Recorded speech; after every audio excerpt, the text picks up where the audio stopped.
I wanted to, inshallah, go over a booklet that was written by a man known as Sultan al-Ulama, the Sultan of the Scholars, Izzuddin Abdul Aziz bin Abdul Salam al-Sulaymi, and he died in 660. He lived in Egypt, and he was known also to have mastered the two madhabs, which is rare in the history of Islam. In fact, I think he's the only person that really has that maqam. But he wrote this book, and he called it Al-Fitnu wal-Baraya wal-Mahan wal-Razaya wa-Fawaidu al-Balwa wal-Mahan. The book of calamities, tribulations, hardships, and disasters, or the benefits of tribulation and tests. And he wrote it actually to point out all the tests, the benefits that come from having tribulation in your life. And one of the aspects of the Prophet sallallahu alaihi wasallam taslima, one of the most extraordinary aspects of the Prophet sallallahu alaihi wasallam's life is that he never allowed tribulations to disquiet him. In other words, he never allowed any difficulties that he faced or hardships to perturb him, to put him in a state of turbulence. And the word in Arabic for somebody who has forbearance is called halim. And the word halim is a word that the Prophet ﷺ was described as وَكَانَ أَحْلَمَ النَّاسِ. He had more forbearance than anybody else. That's a description. Now, the word for intellect is hilm. That's one of the words for intellect, is hilm. One of the things they accused the Prophet ﷺ of was يُسَفِّهُ أَحْلَامَنَا. He causes us to lose our intellects, or to make us look like fools. Because safiyah is opposite of halim. So the man of intellect is somebody who has hilm, and the man without intellect is somebody who has safaha. And safaha is, they call it khiffat al-aql. Safaha is a lightness, there's no stability. Because what intellect should do is it should stabilize you. And that's why the halim is somebody who does not get disquieted. He doesn't get perturbed in life. Now, what's interesting about disquietude is that the word for dreamer is halim. The word for a person who's dreaming is halam. Right? Now, why do you think the word for somebody who does not get perturbed is halim, and the word for a dreamer is halim? Ahlam is intellect, but it's also dreams. Adghathul ahlam in Surah Yusuf. The dreams were called empty dreams. Why do you think there's a connection between hilm and dream and intellect? Yeah, it's hard to dream when somebody's agitating you. Dreams need a state of quietude in order for you to sleep. Now, the word for nipple is halama. And a child, when they're at the nipple, what happens to their state? What does the mother do when the child's in a perturbed state, the infant? She gives it the breast, which is called halama. And what happens to the child? It goes into a state of complete quietude and relaxation. Now, isn't it interesting that milk and knowledge are from the same source? And that's why when Sayyidina Umar in the sound hadith saw a dream in which the Prophet, milk was coming out of his fingers and Sayyidina Umar was drinking it. And the Prophet ﷺ said, Al-ilm, al-ilm.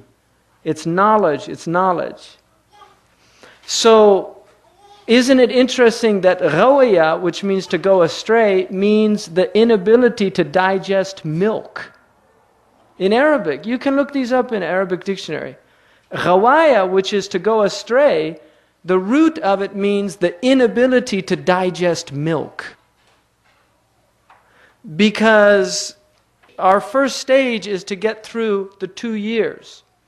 And in Western developmental psychology, they call it that first crisis is trust versus mistrust. That's what the child needs to realize, is that they are in a safe environment. And if they're not given milk, they're neglected by their mother, if they're mistreated, they don't get through that first developmental stage, and then every stage after that is a disaster. According to Erickson, I mean, this is a theory in developmental psychology, but my point of bringing that up is that trust versus mistrust is related to whether or not the mother removes the disquietude of the child or not.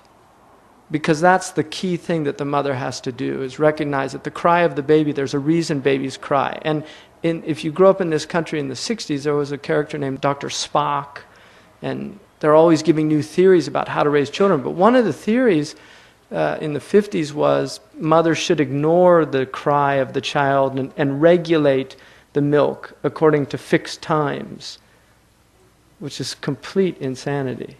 But that's what they did. And now look at the society out there. So the Halim, the person who's Halim, is a person who, in the face of tribulation, whether it's a person or whether it's a circumstance, they do not lose their cool. They do not become perturbed. And this is the hallmark of the Prophet ﷺ in terms of his behavior with people and with circumstances. Is that, for instance, he is described, whenever people would speak ill to him, he would return with idfa' billati hiya ahsan. Idfa' billati hiya ahsan. The Quran says, give a bad turn, repay it with a good turn.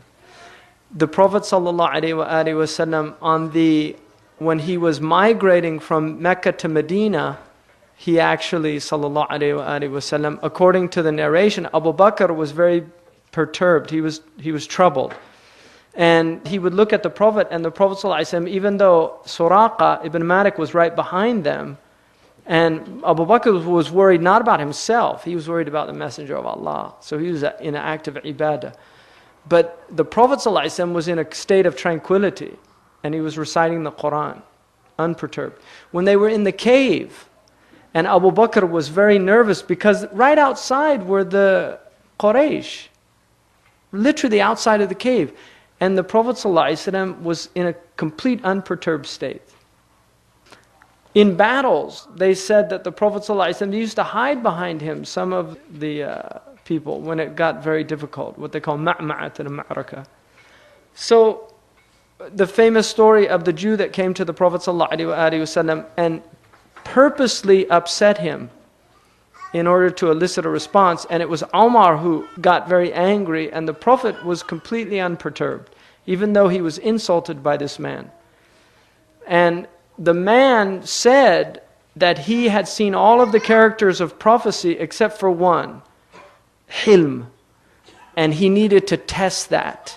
And so he purposely evoked a negative response but didn't get it from the Prophet ﷺ. So he knew that he had Hilm, or forbearance.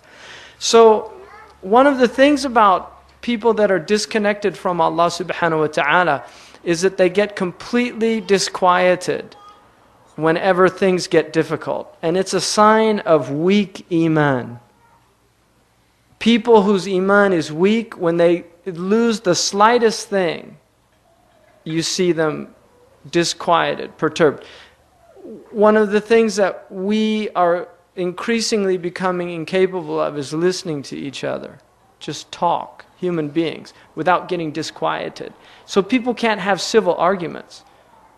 They can't have discussions, because once we start talking, I get heated. You elicit a response from me.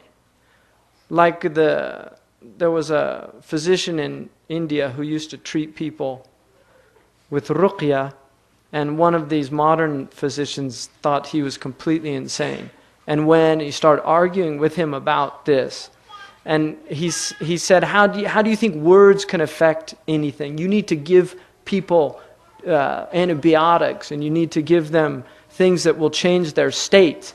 And so the other physician who believed in ruqya called him a donkey. And he got really angry. And then he called him a pig, and he was about to kill him. And he said, 2 words I said to you, and look at how they've changed your state. You're red and ready to kill me because of 2 words. So words have a power to elicit responses from us. And so what hilm is the ability to not allow your buttons to be pushed. And it really is one of the gifts of Islam. If people take it seriously, it's hard to do, and we're all working on it at some degree. People get better at it than others, but it takes a great deal of effort, and it doesn't stop. It gets finer and finer.